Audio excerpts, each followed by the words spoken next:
Do you like to book more weddings, or is there more clubs? Like, if you had to lean into one and say, like, So, I'm going hard here, yeah, like, which I way you was going? when I was younger, I was every young DJ dreamed to be Armin van Buuren or Tiesto on the big stage.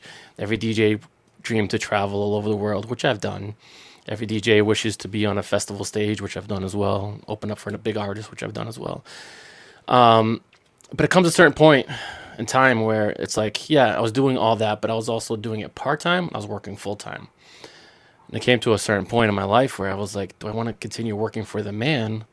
Because I was already taking so many days off because I was traveling so much. You know what I mean? So working full time, a 9 to 5 job. The boss came up to me one day. He's like, Artie, you're never here. You're in Niagara Falls one day. You're in LA the next day. You're in Texas the next day because I was traveling a lot for DJing. He's like, do you even want to keep this job? And I'm like, honestly, no. He's like, you sure? I'm like, you know what? I'll give my 2 weeks. I'm gonna continue this DJ journey.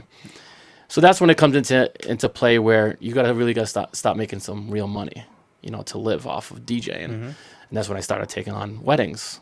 It was the worst timing too because it was right before the pandemic where I quit my full-time job when I needed the full-time job because pandemic hit.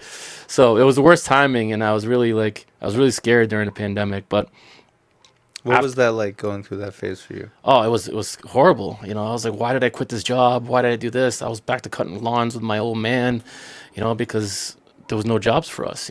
But then it took me a little bit to get back into focus on what's the route I wanted to go to, like which way I wanted to take this DJ career, and weddings was it. And I did that like right during pandemic, like right after the pandemic went away. I started focusing on weddings more, and what I found was that people were demanding, not so much asking, but like they would show up at like a place like Stats or my public events, and they were like, "We need to have you for my wedding.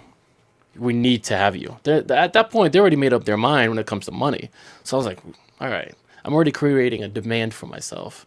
So I was like, "I can't be turning down this kind of money." So that's when I started doing weddings. And to be honest with you, all that all the traditional stuff I used to be afraid of doing back in the day with weddings are all going out the window now.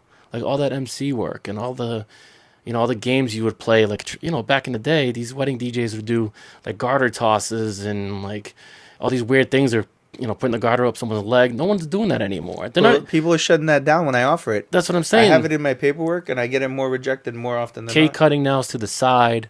Mm-hmm. These people now, they just want to party. Mm-hmm.